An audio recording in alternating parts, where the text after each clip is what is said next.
أعوذ بالله من الشيطان الرجيم. بسم الله الرحمن الرحيم. ياسين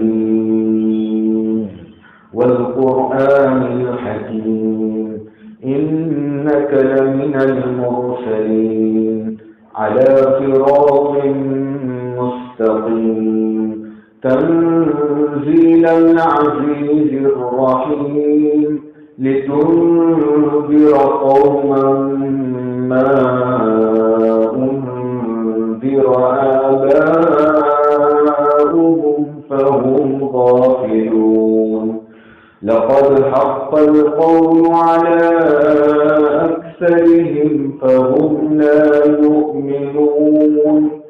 إنا جعلنا في أعناقهم أغلالا فهي إلى الأذقان فهم مقمحون. وجعلنا من بين أيديهم سدا ومن خلفهم سدا فأغشيناهم فهم لا يبصرون. وسواء عليهم أأنذرتهم أم لم تنذرهم لا يؤمنون. صدق الله العظيم.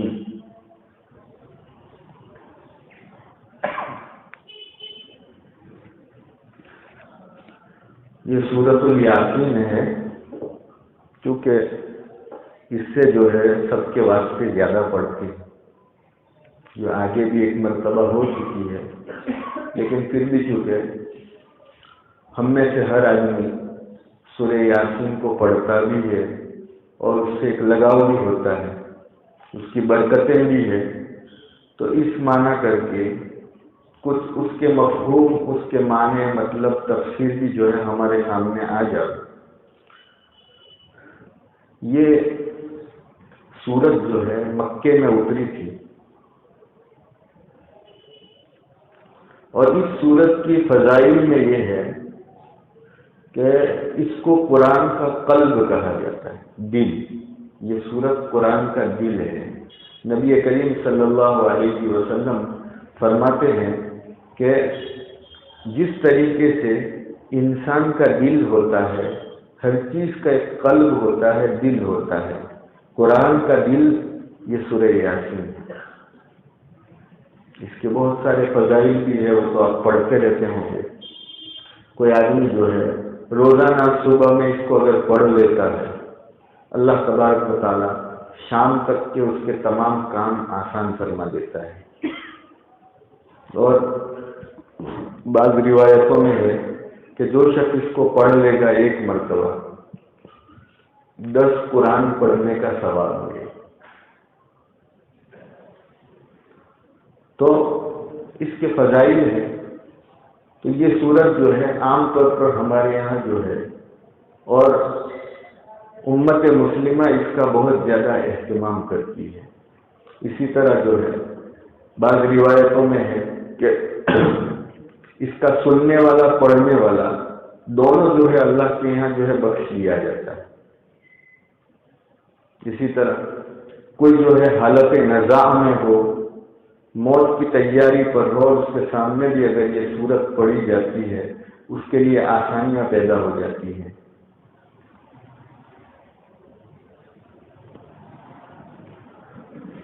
بعض روایتوں میں ہے کہ نبی کریم صلی اللہ علیہ وسلم نے فرمایا کہ اس سورت کو قاضیہ بھی کہا جاتا ہے، یعنی تمہاری ضرورتیں پورا کرنے والی۔ دیکھو، قرآن تو اترا ہے اس پر عمل کرنے کے لیے، لیکن الفاظ کے پڑھنے کے بھی کچھ خاصیتیں اور برکتیں ہوتی ہیں۔ ہم لوگ جو ہے قرآن کو افراط و تفریط کا شکار کر دیتے ہیں۔ کچھ لوگ تو ایسے ہیں جو خالی برکت کے لیے پڑھتے ہیں، مقصد کے لیے، کہ قرآن پڑھوں گا یہ کروں گا یا یہ سورت پڑھوں گا میرا یہ مقصد پورا ہوگا، یہ بھی غلط ہے۔ اور کچھ لوگ ایسے بھی ہیں امت میں جو یوں کہتے ہیں کہ قرآن اس مقصد کے لیے پڑھا ہی نہ جائے، بس قرآن خالی عمل کے لیے۔ ایسا نہیں ہے، اغراض دونوں سے پوری ہوتی۔ قرآن عمل کے لیے بھی ہے، اس کو سمجھا بھی جاوے، اس کی جو چیزیں ہیں اس پر عمل بھی کیا جاوے، اور اس کو پڑھ کر جو برکتیں ہیں وہ بھی حاصل کی جاوے، دونوں چیزیں۔ تو دونوں چیزوں کو جو ہے ملحوظ رکھے، دونوں چیزوں کو سامنے رکھے۔ تو یہ سورت جو ہے بڑی بابرکت سورت ہے۔ اللہ تبارک و تعالیٰ نے اس کو جو ہے قرآن کا قلب قرار دیا ہے، دل۔ اس سورت کے جو ہے شروع میں لفظ یاسین ہے۔ یہ یاسین کیا ہے؟ یہ حروف مقطعات ہے۔ جس طرح شروع میں ہم نے پڑھا الف لام میم، اسی طرح کچھ صورتوں میں ہے جو ہے کاف ہا یا عین صاد۔ تو یہ حروف ہجائیہ ہے۔ ہجائیہ سمجھتے ہو؟ الفابیٹ۔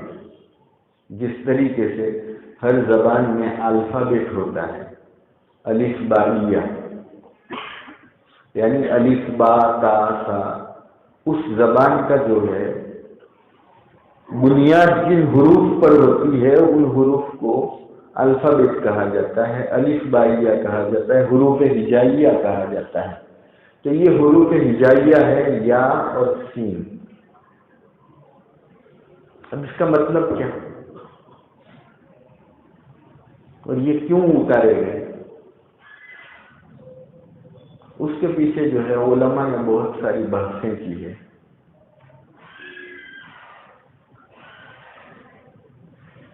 یہ جو ہے چیلنج کے طور پر جو ہے رکھے گئے ہیں کہ یہ کوئی اور زبان کا کلام نہیں ہے۔ یا اور سین یہاں لکھ کر شروع میں رکھ کر اللہ تبارک و تعالیٰ عربوں کو یوں کہہ رہے ہیں یہ تمہاری زبان کی الفابیٹ سے شروع ہونے والا کلام ہے، اور یہ چیلنجیبل ہے۔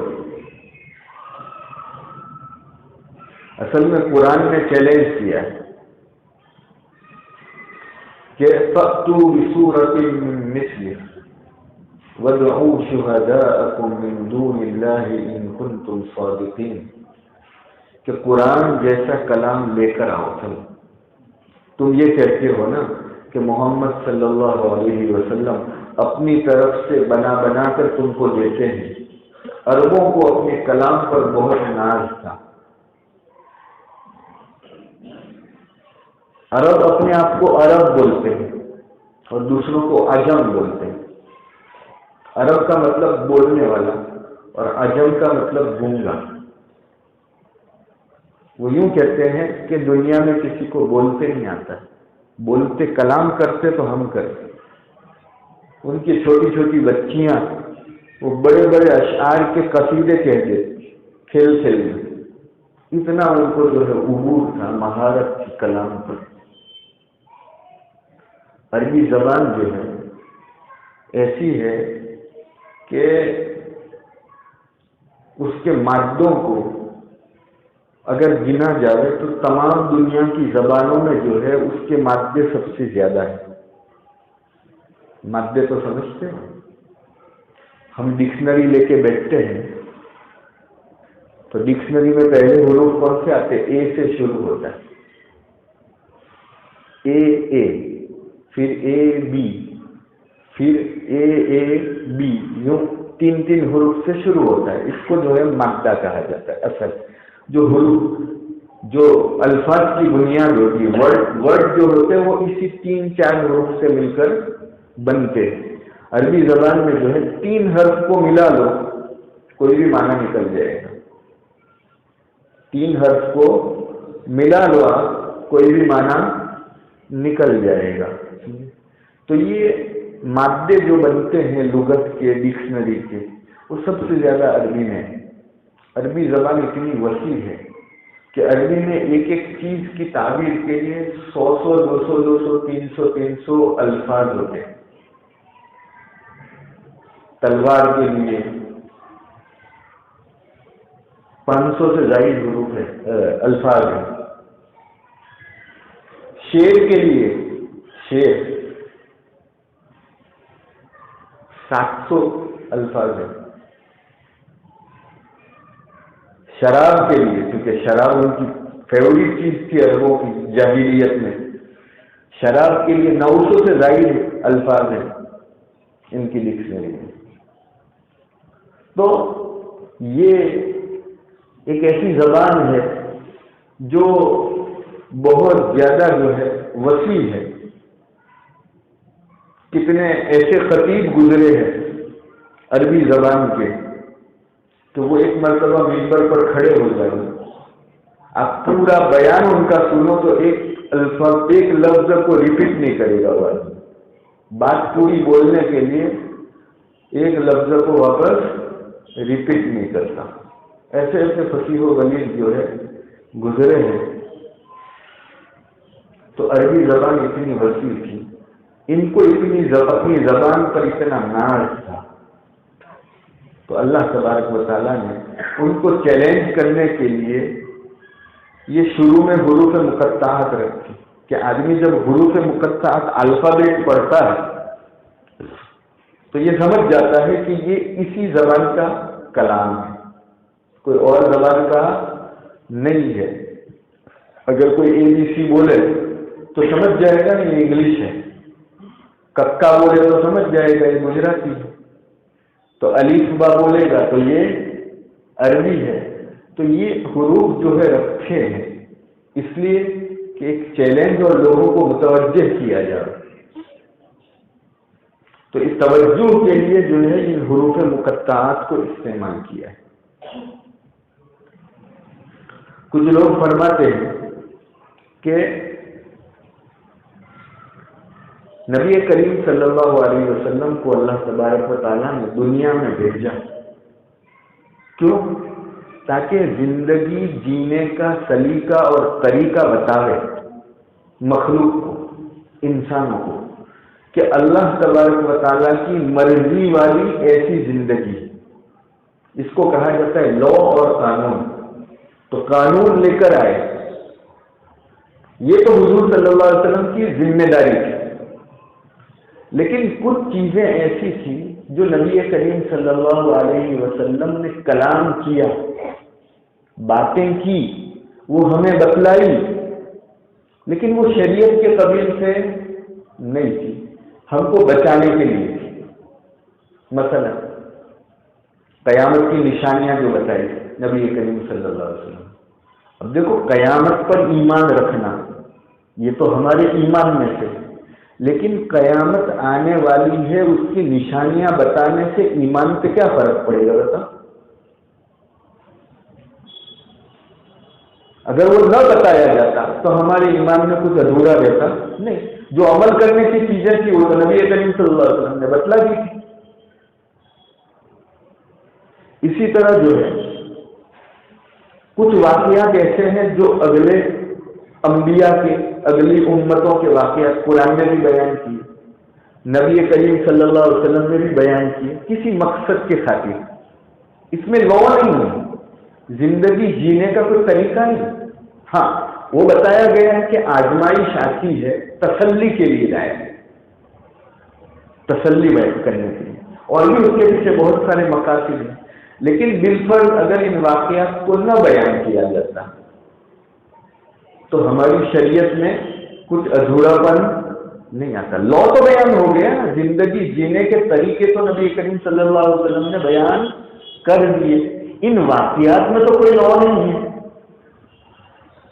لیکن پھر بھی نبی کریم صلی اللہ علیہ وسلم نے بتایا تاکہ اس سے بہت ساری دوسری چیزوں میں ہم کو مدد ملتی. وہ لو پر عمل کرنے میں مدد ہوتی. لو تو بیان کیا، اس لو پر عمل کرنے کے لیے، اس قانون پہ عمل کرنے کے لیے مدد کس سے مل رہی ہے؟ ان واقعات. کیسے؟ کہ بھائی اس لو پر عمل کرنے کے لیے، اس قانون پہ عمل کرنے کے لیے کچھ تکلیفیں آتی ہیں.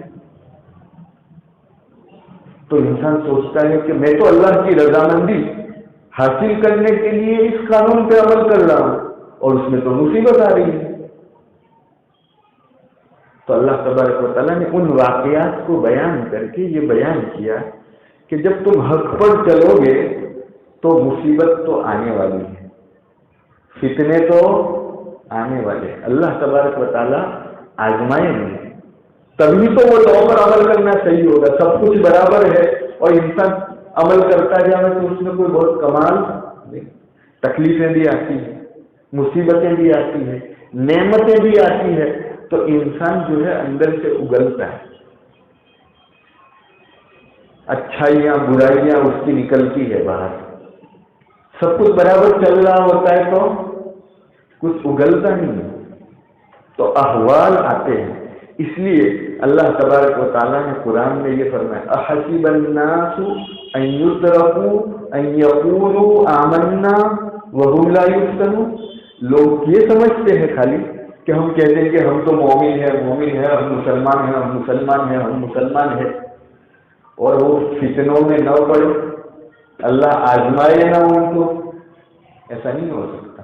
خالی مومن ہے، مسلمان ہے کہہ لینے سے جنت مل جائے، ایسا نہیں ہوگا. بہت کچھ چیزوں سے گزرنا پڑے گا آپ کو. وَهُمْ لَا يُفْتَنُونَ، وہ فتنے میں نہ ڈالا جاوے، آزمائے نہ جاوے، ایسا نہیں ہو سکتا ہے. خالی اتنا تم کہہ دو کہ ہم ایمان لائے، ہم تو مسلمان ہو گئے اور فتنوں سے نہ گزرنا پڑے، یہ نہیں ہو سکتا.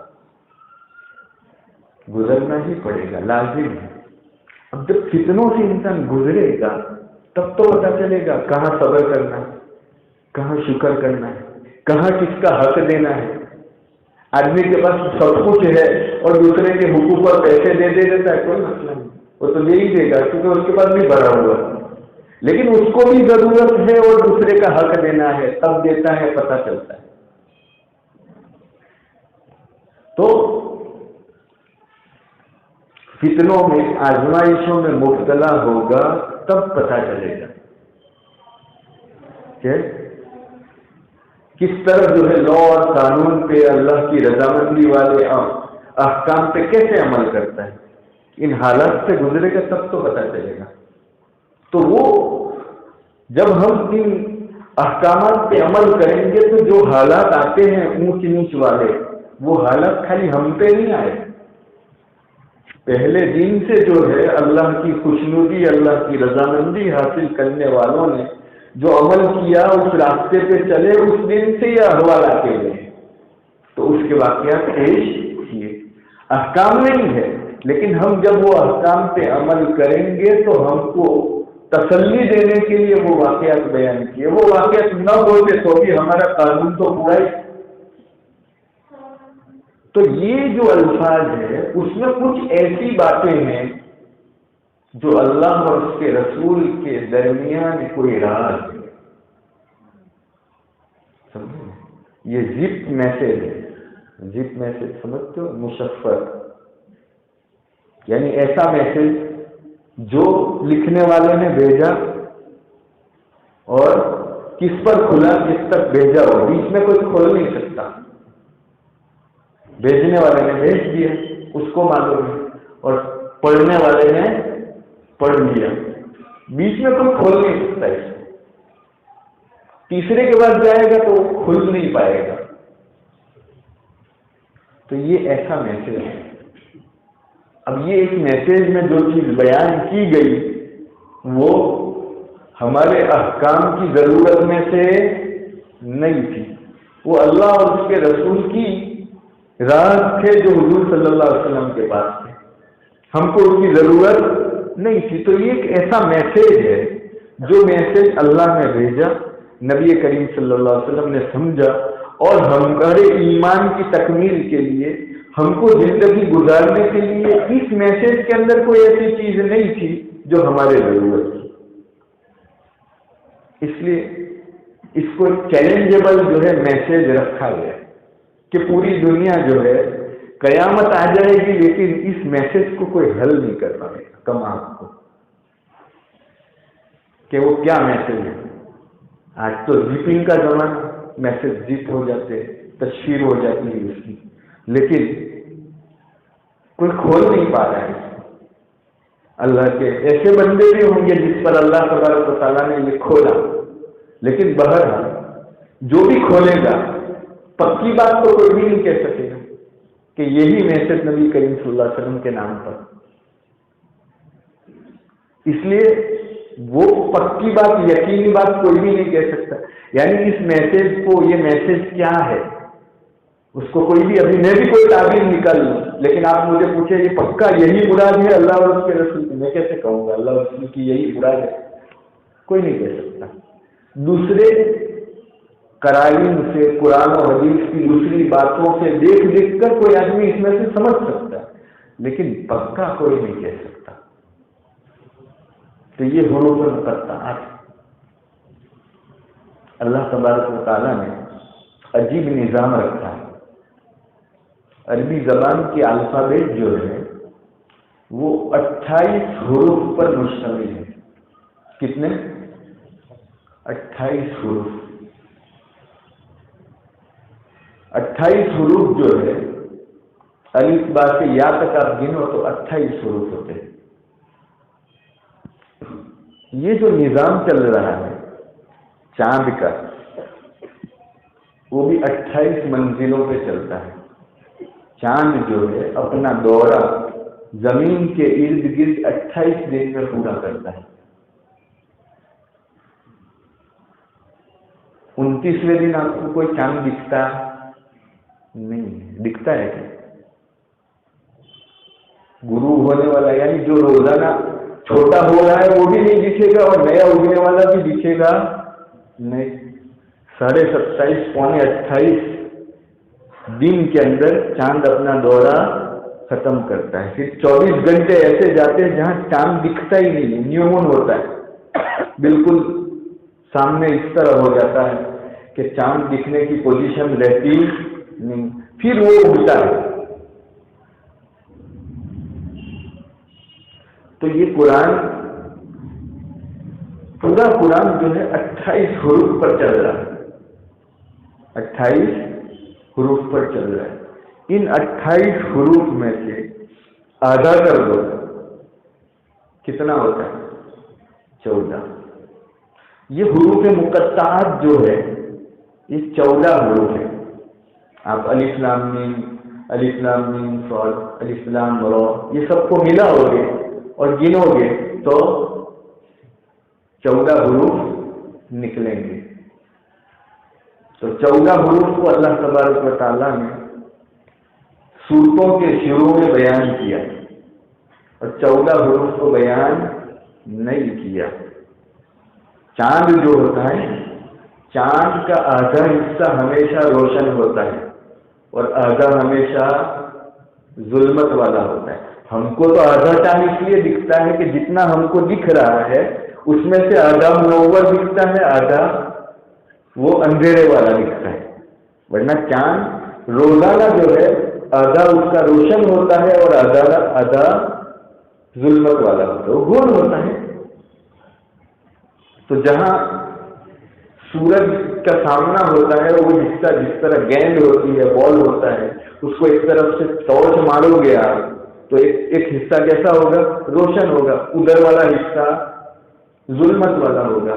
تو جب وہ ظلمت والا حصہ ہماری طرف ہو تو ہم کو چاند ظلمت والا دکھتا ہے، اور جب وہ روشن حصہ ہماری طرف ہو زمین کی طرف تو ہم کو روشن حصہ دکھتا ہے. ورنہ چاند روزانہ جو ہے اس کا آدھا حصہ ظلمت والا ہوتا ہے، آدھا حصہ روشنی والا ہوتا ہے. تو 14 حروف اللہ تبارک و تعالیٰ نے اس کو بیان کیے اور 14 حروف بیان نہیں کیے. یہ پورے نظام عالم کو گویا چلایا جا رہا ہے. تو اس کے پیچھے بہت سارے راز ہیں اللہ تبارک و تعالیٰ کے اور اس کے رسول کے. بہرحال اس میں گھس کر بھی ہم کو کوئی فائدہ نہیں، اس لیے کہ کوئی حتمی نتیجے کا کیا کوئی حکم پر یا کوئی احکام اور لا کی طرف ہم پہنچنے والے نہیں ہے. اس لیے علماء فرماتے ہیں کہ بس اس کا مطلب اللہ اور اس کا رسول جانتا ہے. یاسین والقرآن الحکیم، حکمت والے قرآن کی قسم. اللہ تبارک و تعالیٰ قسم کھا کے کہہ رہے ہیں کہ یہ حکمت سے بھرے ہوئے قرآن کی قسم کھا کے میں کہتا ہوں، کیا کہتا ہوں؟ انک لمن المرسلین، کہ اے نبی صلی اللہ علیہ وسلم آپ اللہ کی طرف سے بھیجے ہوئے رسول ہو۔ کوئی کس کو شک ہے؟ قرآن میں مشرکین کا قول نقل کیا ہے، مکے والوں کی بات نقل کی ہے۔ وہ کہتے تھے نبی کریم صلی اللہ علیہ وسلم کو کہ لست مرسلا، آپ کو کوئی اللہ نے نہیں بھیجا ہے، بس آپ خود ہی بن بیٹھے۔ تو اس کے جواب میں اللہ تبارک و تعالیٰ نے قسم کھا کر یہ کہا، والقرآن الحکیم، حکمت سے بھرے اس قرآن کی قسم کھا کے میں کہتا ہوں کہ انک لمن المرسلین، اے نبی صلی اللہ علیہ وسلم آپ اللہ کی طرف سے بھیجے ہوئے ہیں، اور علی صراط مستقیم، انک علی صراط مستقیم، اور یہ بھی پکی بات ہے کہ آپ سیدھی راہ پہ چلنے والے ہیں۔ صراط مستقیم ایک ہی ہے، کوئی دوسرا نہیں ہے۔ لوگ جو ہے آج کل ایکتا کے نام پہ بہت سی چیزیں بول جاتے ہیں جو اچھی نہیں ہوتی۔ کہتے ہیں دھرم الگ الگ ہے، بھگوان بھی پہنچوانا راستہ اچھے نہیں۔ وَمَنْ يَبْتَغِ غَيْرَ الْإِسْلَامِ دِينًا فَلَنْ يُقْبَلَ مِنْهُ، جو اسلام کے علاوہ کوئی دین ڈھونڈے گا اللہ کی طرف سے کبھی قبول ہونے والا ہے نہیں۔ طریقہ یہی ہے، حضور صلی اللہ علیہ وسلم کے آ جانے کے بعد کوئی رستہ نہیں۔ حق پر جانا ہے تو حضور صلی اللہ علیہ وسلم کو مان کر ہی جانا پڑے گا۔ حضور صلی اللہ علیہ وسلم کو نہ مان کر نبی کریم صلی اللہ علیہ وسلم کی رسالت کو کوئی رد کر کے اور اس کو بائی پاس کر کے اگر حق تک کی طرف پہنچنا چاہے کبھی نہیں پہنچ سکتا۔ انک علی صراط مستقیم، تو سیدھی راہ پر ہے، گھبرانے کی کوئی ضرورت نہیں، تم سیدھی راہ پر ہو، ہم حق پر ہیں، سیدھی راہ پر ہیں، اس رسول کے متبعین ہے جن کو اللہ تبارک و تعالیٰ خطاب کر کے یہ کہہ رہے ہیں انک لمن المرسلین، اے نبی صلی اللہ علیہ وسلم ان کے بول اور ان کی باتوں پہ مت جاؤ، آپ میری طرف سے ہماری طرف سے بھیجے ہوئے رسول ہو اور آپ یقیناً سیدھی راہ پہ چلنے والے ہو، اس میں کوئی گھبرانے کی ضرورت نہیں۔ لوگ جو ہے کتنے ایسے ہوتے ہیں کبھی کبھی جو ہے دوسروں کے دباؤ میں یا کسی چیز کی لالچ میں ایسی ایسی باتیں بول جاتے ہیں جو مناسب ہوتی نہیں ہے۔ ابھی جو ہے کچھ دنوں پہلے کچھ عرب لوگوں نے یا کچھ باہر کے لوگوں نے اس طرح کی بات نکالی کہ بھائی دین ابراہیمی کا مطلب کیا؟ ابراہیم علیہ السلام کی اولاد میں آیا ہوا دین سب حق پر ہے، یعنی حضرت موسیٰ علیہ السلام کا لایا ہوا بھی، حضرت عیسیٰ علیہ السلام کا لایا ہوا بھی اور اسلام بھی، تینوں کو ملا اور سب حق پر ہے۔ واہ، حق پر تھے وہ دونوں، آج نہیں۔ حضور صلی اللہ علیہ وسلم قسم کھا کر فرماتے میرے آ جانے کے بعد کوئی یہودی یا نصرانی یا کوئی اور دھرم کا آدمی مجھ پر ایمان لائے بغیر اگر وہ مر جاتا ہے کبھی اس کی نجات نہیں ہو سکتی، کوئی بھی ہو، مجھ پر تو ایمان لانا ہی پڑے گا۔ نبی کریم صلی اللہ علیہ وسلم کو کراس کر کے بائی پاس کر کے اگر کوئی جنت تک پہنچنا چاہتا ہے آج، یعنی نبی کریم صلی اللہ علیہ وسلم کی بعثت کے بعد، ان کے آ جانے کے بعد کبھی کوئی نہیں پہنچ سکتا، ایک ہی رستہ ہے، علی صراط مستقیم تنزیل العزیز الرحیم۔ یہ ایک اس غالب ذات کی جو عزت والی ہے، رحم والی ہے، رحم کرنے والی ہے، اس کی طرف سے اتارا ہوا یہ قرآن ہے۔ اللہ تعالیٰ بڑے عزت والے ہیں، غالب ہے۔ اللہ تبارک و تعالیٰ کی عزت تک کوئی نہیں پہنچ سکتا، سب چیزیں ہیچ ہے۔ جو اللہ کے حکم سے جس کا وجود اور عدم موقوف ہو، جو یوں کہتا ہو تو ہو جا تو وہ ہو جاتی ہے، اور وہ ختم کرنا چاہے تو وہ ختم کرنے کا حکم دے وہ ختم ہو جاتی ہے۔ اس سے بڑھ کر کیا عزت والا ہو سکتا ہے؟ تو اللہ تبارک و تعالیٰ سے غالب اور عزت والا کوئی نہیں ہو سکتا ہے۔ اس نے اپنے عزت اور غلبے سے یہ قرآن اتارا ہے، کوئی مخلوق کی خوف سے نہیں، اس میں رحمت ہے۔ اللہ تبارک و تعالیٰ کی رحمت اس کی غضب پر غالب ہے، اس رحمت کے پیش نظر وہ بڑا رحیم ہے۔ اس لحاظ سے اللہ تبارک و تعالیٰ نے اس قرآن کو اتارا اپنے مخلوق پر رحم کرنے کے لیے۔ تنزیل العزیز الرحیم، یہ اتارا ہوا ہے اس عزت والے غالب رب کی طرف سے جو بڑا رحم کرنے والا۔ مقصد کیا ہے؟ یہ قرآن کا مقصد کیا ہے؟ اے نبی صلی اللہ علیہ وسلم، لِتُنذِرَ قَوْمًا مَّا أُنذِرَ آبَاؤُهُمْ فَهُمْ غَافِلُونَ، تاکہ آپ ڈراؤ ایسی قوم کو جس قوم کے باپ داداؤں کو نہیں ڈرایا گیا، کہ وہ غفلت میں پڑے ہوئے ہیں۔ عربوں میں حضرت اسماعیل علیہ السلام اور حضرت ابراہیم علیہ السلام بھیجے گئے۔ اللہ تبارک و تعالیٰ نے دنیا کی ہر قوم کے پاس، تمام لوگوں کے پاس اپنا پیغام پہنچا دیا، یا تو ڈائریکٹ نبی بھیج کر یا نبیوں کے واسطے سے کسی کو بھیج کر، لیکن اللہ تبارک و تعالیٰ نے ہر زمانے میں ہر ایک تک جو ہے یہ پیغام پہنچا دیا ہے۔ اللہ تبارک و تعالیٰ نے اپنی دعوت، اپنا بلاوا ہر ایک کی طرف بھیج دیا۔ لیکن عربوں کا یہ حال تھا کہ حضرت ابراہیم علیہ السلام کے بعد نبی آئے حضرت اسماعیل علیہ السلام، اور وہی تعلیمات جو ہے عربوں میں چلتی رہی۔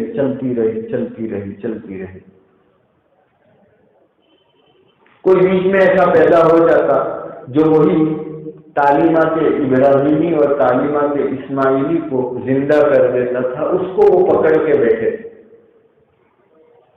حضور صلی اللہ علیہ وسلم جب دنیا میں نبی بنا کر بھیجے گئے تب تک بھی ان کا یہی دعویٰ تھا، ہم دین ابراہیمی پر، لیکن دین ابراہیمی پر جو تھے اس کی کوئی کتاب نہیں تھی قرآن کی طرح، منہ در منہ احکام آ رہے تھے، اور جو صحیفے تھے بھی حضرت اسماعیل علیہ السلام کے، حضرت ابراہیم علیہ السلام کے، وہ صحیفے غائب ہو چکے تھے، موجود نہیں تھے۔ جس طرح آج ہمارے سامنے قرآن موجود ہے کہ اس کا ایک ایک حرف موجود ہے، اس میں سے ایک حرف کی بھی کمی ہوئی نہیں ہے، اس طرح جو ہے حضرت اسماعیل اور حضرت ابراہیم علیہ السلام کے جو صحیفے تھے عربوں کے پاس تھے نہیں، اور عرب کیونکہ پڑھنے لکھنے سے عالی تھے، وہ ہر چیز جانتے تھے، لغت کے، لسانیات کے، زبان اور لینگویج کے سب سے زیادہ ماہر تھے، لیکن لکھتے نہیں آتا تھا، پڑھتے نہیں آتے، لکھائی پڑھائی نہیں تھی، لیکن منہ زبانی سب کچھ تھا ان کے پاس۔ تو یہ وہاں کا جو ہے کلچر چل رہا ہے۔ اب جو ہے ظاہر بات ہے کہ منہ سے سنے ہوئے احکام جو ہے اتنے زمانے تک چلے تو اس میں بدلاؤ تو آنے والا، کچھ نہ کچھ جو ہے مٹ جائے گا، کسی نے کچھ زیادہ کر دیا، کسی نے کچھ کم کر دیا، کسی نے اپنی مرضی سے یہ سمجھا کہ لوگوں کو سدھارنے کے لیے یوں کر دو تو یوں کر دیا۔ تو کچھ چیزیں ایسی تھی جس پہ وہ فخر و مفاخرت کرتے تھے، اس کو دین ابراہیمی کا حصہ سمجھتے تھے، لیکن حقیقت میں وہ تھا نہیں، وہ انجانے ہو چکے تھے۔ گویا دین ابراہیمی کے احکام سے بالکل غافل تھے، وہ جاہل تھے، ان کے پاس کچھ بھی نہیں تھا، خالی نام تھا، اور ان کے باپ داداؤں نے جو رسم و رواج متعین کر دیا تھا اس پہ دین ابراہیمی کا سکہ لگا دیا تھا کہ یہی دین ابراہیمی۔ تو وہ دین ابراہیمی کے نام پر اڑ جاتے تھے کہ ہم اپنے باپ دادا کے مذہب سے ہٹیں گے نہیں۔ ارے جو تم ہٹ چکے ہیں اسی کو واپس لانے کے لیے یہ نبی بھیجا گیا، لیکن اڑ چکے تھے وہ، اور مخالفت میں اس حد تک پہنچ گئے تھے کہ اب جو ہے ریٹرن ہونا بڑا مشکل تھا۔ کبھی انسان جو ہے اس حد تک پہنچ جاتا ہے کہ اس کی واپسی مشکل ہوتی ہے۔ ایک چیز جو ہے سڑتی ہے نا، وہ بگڑتی ہے، تھوڑی بگڑی ہو، ایک داغ ہو سفرجن پہ، ایپل پر، اس کو تو ہٹا لیں گے، 2-3 داغ ہوں گے تو بھی شاید، لیکن پورا سیب ہی جو ہے سڑ گیا ہے، تو اس کی اصلاح کی کوئی شکل ہے آپ کے پاس؟ آپ کے پاس کوئی ایسا کیمیکل ہے کہ اس کو صحیح کر سکے؟ آپ کے پاس کوئی ایسی دوا ہے، کوئی ایسی ترکیب ہے کہ اس سے آپ صحیح کر سکتے؟ اب اس سیب کے متعلق آپ کیا کہیں گے؟ بتاؤ، یہ کام کا ہے؟ یہ کہاں ڈالنے کے لائق ہے؟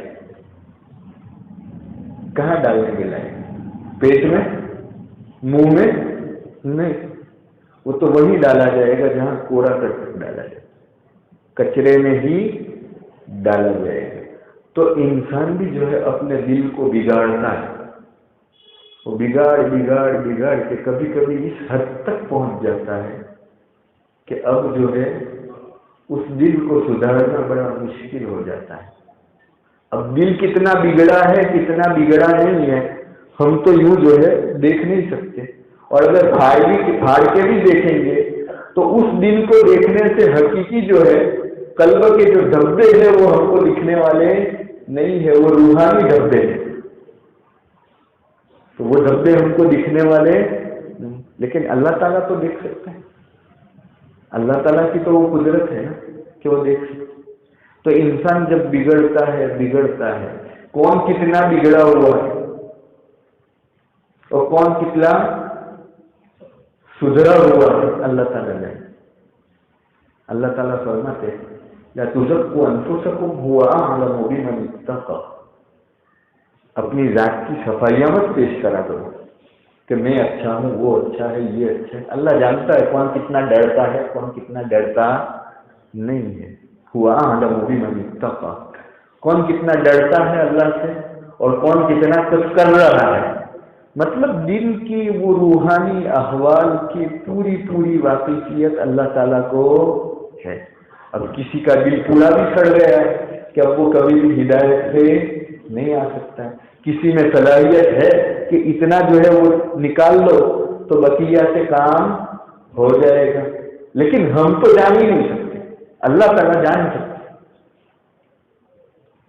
تو ان عربوں نے بھی، مکہ کے لوگوں نے سے بھی کتنے ایسے تھے جو حضور صلی اللہ علیہ وسلم کے سامنے مقابلے میں آئے تھے، اور انہوں نے حضور صلی اللہ علیہ وسلم کے ساتھ اپوز کرنے میں، مخالفت کرنے میں اس حد تک وہ گئے کہ ان کے پورے دل بگڑ گئے، ان کے پورے دل بگڑ گئے۔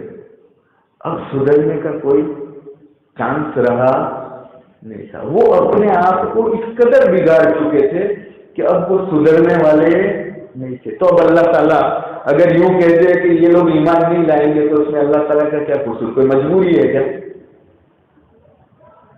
وہ تو ان کے عمل کی بنیاد پہ انہوں نے آج تک جو دھندے کیے، رسول اللہ صلی اللہ علیہ وسلم کی جو مخالفت کی، اور اس کے نتیجے میں ان کے دل کالے ہوتے گئے، بگڑتے گئے، اور اب اس حد تک بگڑے ہوئے ہیں کہ اب اس میں سدھار ممکن نہیں ہے۔ تو اللہ تعالیٰ نے کہہ دیا اب یہ ایمان نہیں لانے والے، یہ بگڑ چکے ہیں، اب یہ کس لائق ہے، کہاں ڈالے جا رہے؟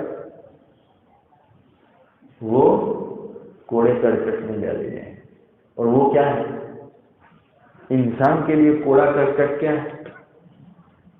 انسان کا کوڑا کرکٹ کہ جہاں انسان جو ہے بگڑ جاوے تو اس کو ڈالا جاوے، وہ کیا ہے؟ وہ ہے جہنم۔ وقودها الناس والحجارہ، کہ جہنم کا ایندھن کیا ہے؟ پتھر اور انسان۔ جس طریقے سے کوئی آگ جلتی ہے نا، اس کا ایندھن ہوتا ہے نا، کسی آگ جلنے کا ایندھن کیروسین ہوتا ہے، کسی کا ایندھن گیس ہوتا ہے، کسی کا پیٹرول ہوتا ہے، کسی کا کچھ ہوتا ہے، تو ہر آگ کا کچھ ایندھن ہوتا ہے۔ جہنم کا ایندھن کون ہوگا؟ پتھر اور انسان وہاں کا ایندھن ہو۔ یہ کوڑا کرکٹ اب وہیں کے لائق ہو جاتا ہے، یہ اب جہنم کو جلنے کے لائق ہو جاتا ہے۔ اور اچھا ہو تو الا من اتى الله بقلب سلیم، اللہ کے پاس آئے گا سالم، اچھا دل لے کر، جس کا دل بگڑا ہوا نہیں ہے، وہ اللہ کے پاس جائے گا۔ اور کچھ بگاڑ بھی ہے اور کچھ سدھرا ہوا ہے تو پھر اللہ تعالیٰ ڈائریکٹ تو کوئی نہیں کھائے گا، کھائے گا؟ بتاؤ، آپ کھاؤ گے؟ کیلا آدھا بگڑا ہوا ہے اور آدھا اچھا ہے، آپ کھاؤ گے؟ کیا کرو گے؟ اس کو تو آپ نکالو گے، تو وہ آپ کا بگاڑ نکالنے کے لیے، بگاڑ نکالنے کی جگہ پہ بھیجا جائے گا اور تو کہیں نہیں بھیجا جائے گا۔ تو ہم میں بھی جو بگاڑ آتا ہے گناہوں کا، اللہ تبارک و تعالیٰ اس کو سدھارنے کے لیے کچھ تپانے ہم کو بھی بھیجیں گے۔ اللہ ہم کو بچاوے اور معافی کر دے۔ لیکن نظام یہ بھی ہے کہ اتنا بگاڑ نکالنے کے لیے کہاں بھیجا جائے گا؟ وہاں۔ وہ الگ چیز ہے کہ اللہ کی قدرت ہے کہ وہ ویسے ہی بگاڑ سدھار دے، کوئی اور کیمیکل ڈال دے کہ وہ سدھر کے اچھا ہو جائے۔ وہاں جو ہے ایک نہر ہو، جب انسانوں کو جہنم میں ڈالا جائے گا، جو گنہگار ہیں ان کو، وہ جل کر جو ہے کوئلے جیسے ہو جائیں گے، ان کا پورا بگاڑ نکل جائے گا، جل جائے گا۔ اب ان کو واپس، ان میں جو سدھری ہوئی چیز ہے اس کو واپس کرنی ہے، تو اللہ تبارک و تعالیٰ اس کو نہر الحیات میں ڈالے گا۔ ایک نہر ہے جس کا معنی ہے لائف ریور، نہر الحیات، زندگی کی نہر، اللہ اس میں ڈالے گا۔ تو جس طرح بیج ہوتا ہے نا، بیج کیسے اگ جاتا ہے، وہ کیسا ہو جاتا ہے، اس طرح وہ انسان اگ جائے گا۔ واہ! وہاں ڈال کے انسان کو نکال کے پھر جنت میں ڈال دے گا، چلو جاؤ، اب تم جنت کے قابل بن گئے۔ تو بگاڑ تو ہم کو جو ہے دھونا پڑے گا، اس کے بغیر جو ہے کام چلے گا نہیں۔ اور بگاڑ جو ہے اللہ دھو دے، یا تو ہم کو دھلوانا پڑے گا یا اللہ دھو دے، تو پھر روزانہ استغفار کرو۔ یہ استغفار جو ہوتا ہے وہ بگاڑ دھلوانے کے لیے ہے کہ بھائی بغیر جو ہے کاریگری کیے ہوئے ڈائریکٹ جو ہے دھلوانے کے لیے استغفار کرنا پڑے گا۔ تو استغفار ایک ایسی چیز ہے جس سے انسان کو حیات ملتی ہے، زندگی ملتی ہے۔ استغفار پڑھو، خوب پڑھو۔ اللہ تبارک و تعالیٰ فرماتے ہیں استغفروا ربکم انہ کان غفارا، اپنے رب سے استغفار کرو، معافیاں مانگو، جو غلطیاں ہو گئی اس سے جو ہے سدھارو، وہ بہت معاف کرنے والا۔ یرسل السماء علیکم مدرارا، اللہ آسمان کو چھوڑ دے گا تم پر، بارش خوب برسائے گا، اپنی رحمتوں کی بارش تمہارے دلوں میں بھی برسائے گا، تمہارے دل بھی تازہ ہو جائیں گے۔ جس طرح ظاہری بارش ہے اس طرح باطنی بارش بھی جو ہے استغفار کرنے والے کے قلب پر اترتی ہے، اور جس طرح ظاہری بارش جو ہے زمین کو دھو دیتی ہے، کچرے کو صاف کر دیتی ہے، اللہ کی رحمتوں کی بارش جو ہے تمہارے قلب پر، استغفار کرنے والے قلب پر اترتی ہے، وہ اس کو صاف کر دیتی ہے۔ وَيُمْدِدْكُمْ بِأَمْوَالٍ وَبَنِينَ، اور اللہ تعالیٰ بڑھا دے گا تمہارے اموال کو بھی، مالوں کو بھی، تمہاری بیٹوں کو بھی، تمہاری نسلوں کو بھی چلائے گا۔ کتنے فائدے! انسان اسی لیے تو سب کچھ کرتا ہے، سب دھندے کرتا ہے کیوں؟ مال کے لیے، اولاد کے لیے. جو گناہ اب اس استغفار کرنے سے اسی میں بڑھوتری ہوتی ہے. چلو یہ تو الٹا ہو گیا. لوگ گناہ کرتے ہیں ان دو چیزوں کو بڑھانے کے لیے، اولاد اور مال کو بڑھانے کے لیے گناہ کرتے. اللہ تعالیٰ فرماتے ہیں استغفار کرو تو یہ چیز بڑھے گی، گناہ کرنے سے نہیں بڑھے گی. گناہ کرنے سے اس میں کمی آئے گی. تو عربوں کے اندر بھی جو ہے زمانے سے چل رہا تھا، سب بدل چکا تھا.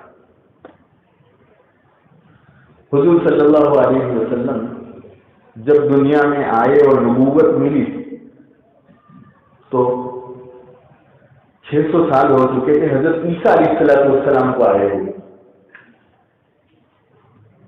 تقریباً، یعنی آخری نبوت کی کڑی بھی 700-600 سال تو گزر چکی تھی.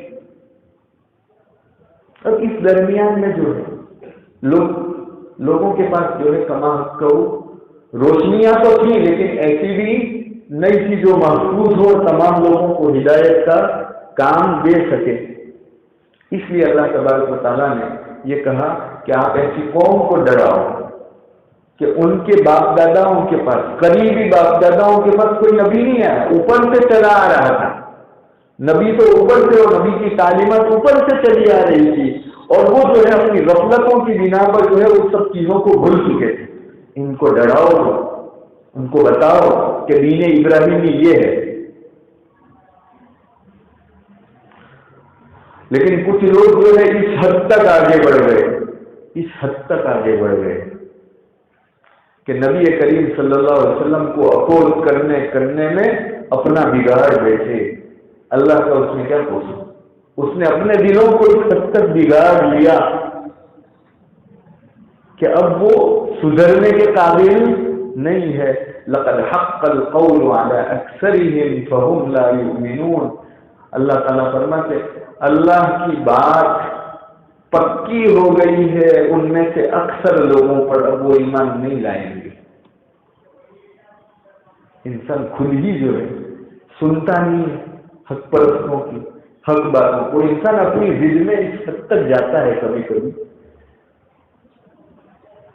کہ وہ اپنا سب کچھ بگاڑ دیتا ہے، اور جب بھان آتا ہے اس کو تب بہت لیٹ ہو چکا ہوتا ہے کہ اب واپسی ممکن نہیں ہوتی ہے. اللہ تعالیٰ فرماتے لقد حق القول على اکثر.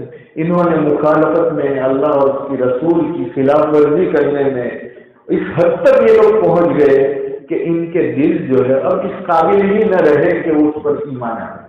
وہ سب بگاڑ چکے ہیں، اپنی صلاحیتوں کو، اپنی استعدادوں کو ختم کر چکے تھے. وہ ایمان نہیں لائیں گے. اللہ تبارک و تعالی ہم تمام کو صحیح سمجھنے کی، صحیح عمل کرنے کی توفیق نصیب فرمائے. سبحان اللہ وبحمدہ، سبحانک اللہم وبحمدک، نشہد ان لا الہ الا انت، نستغفرک ونتوب الیک. اللهم صل على سيدنا وحبيبنا ومولانا محمد وعلى آل سيدنا وحبيبنا ومولانا محمد صلاة تنجينا بها من جميع الأهوال والآفات، وتقضي لنا بها جميع الحاجات، وتطهرنا بها من جميع السيئات، وترفعنا بها عندك أعلى الدرجات، وتبلغنا بها أقصى الغايات من جميع الخيرات في الحياة وبعد الممات، إنك على كل شيء قدير. اللهم يا رب العالمين صل وسلم وبارك وأنعم وتحنن وترحم منك ومن ملائكتك ومنا على من أرسلته رحمة للعالمين ومهداة إلى الخلق أجمعين، دائما بدوامك ومكررا إلى بقائك، تعود بركتها على كل خلق في العالمين ببركة رحمة للعالمين، وعلى آله وأصحابه وأزواجه وذريته وأهل بيته وإخوانه من النبيين ومن في أمته وأممهم والملائكة وعلينا جميعا يا رب العالمين. اللهم لك الحمد كله ولك الشكر كله وإليك يرجع الأمر كله. اللهم لا مانع لما أعطيت ولا معطي لما منعت ولا ينفع ذا الجد منك الجد. سبحانك وبحمدك، ربنا آتنا في الدنيا حسنة وفي الآخرة حسنة وقنا عذاب النار. اللهم اكفنا ما أهمنا من أمر الدنيا والآخرة. اللهم أعطنا بما أنت أهله في الدين والدنيا والآخرة. اللهم إنا نسألك من خير ما سألك منه نبيك وحبيبك محمد صلى الله عليه وسلم وعبادك الصالحون، ونعوذ بك من شر ما استعاذ منه نبيك وحبيبك محمد صلى الله عليه وسلم وعبادك الصالحون، وأنت المستعان وعليك البلاغ، ولا حول ولا قوة إلا بالله العلي العظيم. وصلى الله على سيدنا محمد خاتم النبيين وعلى آله وأصحابه أجمعين برحمتك يا أرحم الراحمين.